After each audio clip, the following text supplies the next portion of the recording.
YouTube, what's going on? It's your boy Rob with Spray Splash Fragrance Reviews, and today I'm going to be talking about a fragrance from the house of Mugler from the Les Exceptions collection. This is Fougere Furieuse or Fougere Furieuse.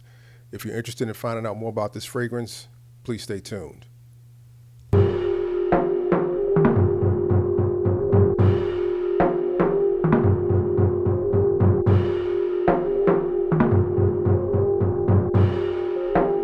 All right, so we're talking about the 2014 release, Fougere Furieuse or Fougere Furieuse from the house of Mugler.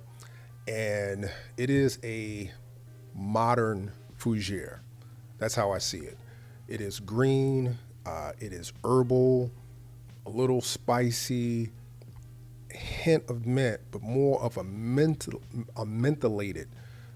smell than a minty smell.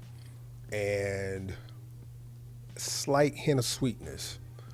It really hits the Fougere in being very traditional in the sense that I feel like the fern part comes through, but the geranium note that's in this fragrance, I don't know what it is or what it's mixing with that kind of gives it this mentholated feel, but it does have a mentholated feel.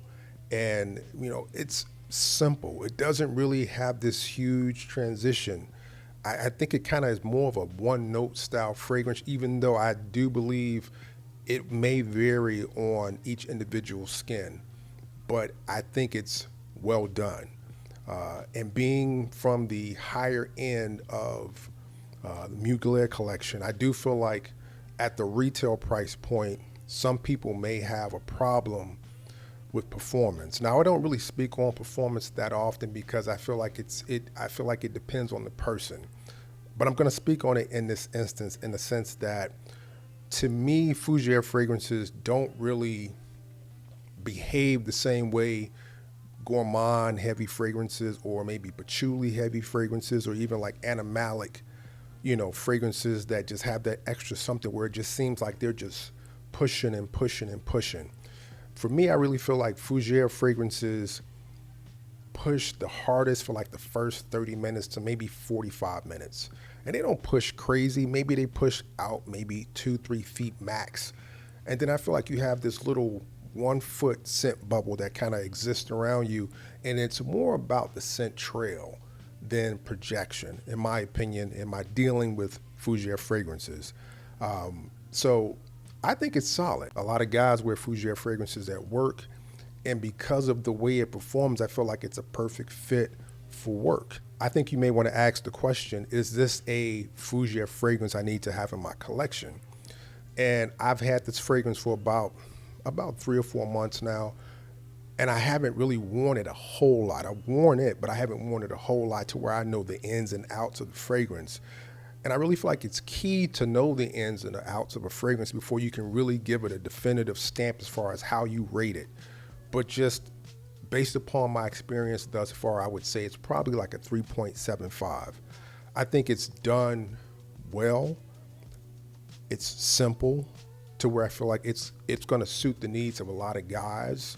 And it does have a little hint of sweetness that will kind of modernize it, but it still kind of sits in the pocket of a Fougere, right? So, who's going to buy this fragrance? If you've got a lot of Fougere fragrances, I don't know if you need to have this.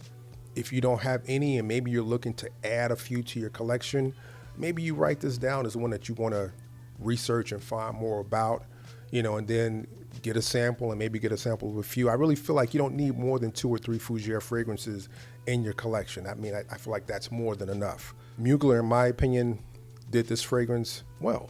It's a well-executed fragrance, and it is, what I really admire in a fragrance that is simple but well-executed, and that's what I see in this fragrance. So the perfumer for the fragrance is Jean-Christophe Hurault and Olivier Pogue.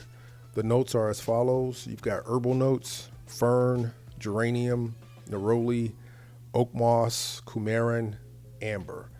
Currently, this fragrance is going for about, I think, $95 to about $105, gray market retailers.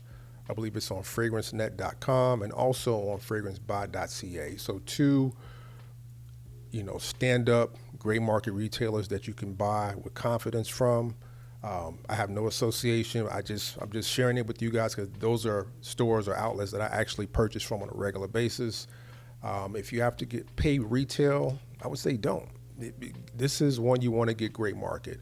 But I would say there are a few other options you may want to consider. I think benchmark Fougere fragrance is going to be Sartorial by Penhaligon's. I would say that's probably like one of the number one fragrances. If you want something a little bit more modern, maybe you may consider like Zaharoff's Signature Pour Homme. I think that's a great now school style fragrance that kind of fits in the Fougere pocket. And if you want something that's just a little bit left but still sits in that same pocket, I would say Valor by Robert Graham. Get samples of all those fragrances, test, compare, see which one works for you, and go from there. I think that this is a very, very solid release, a successful release from the House of Mugler. I'm happy to have it. And what I really, again, enjoy about the fragrance is the simplicity of the fragrance. I think it doesn't do a whole lot, but what it does do, it does it very well. So that's my review. I hope you enjoyed checking out this one. Going to be back with a new video real soon. Thank you so much for checking with the channel. Do me a favor, give me a like, subscribe to the channel if you've never done so, and I will talk to you guys real soon. Peace.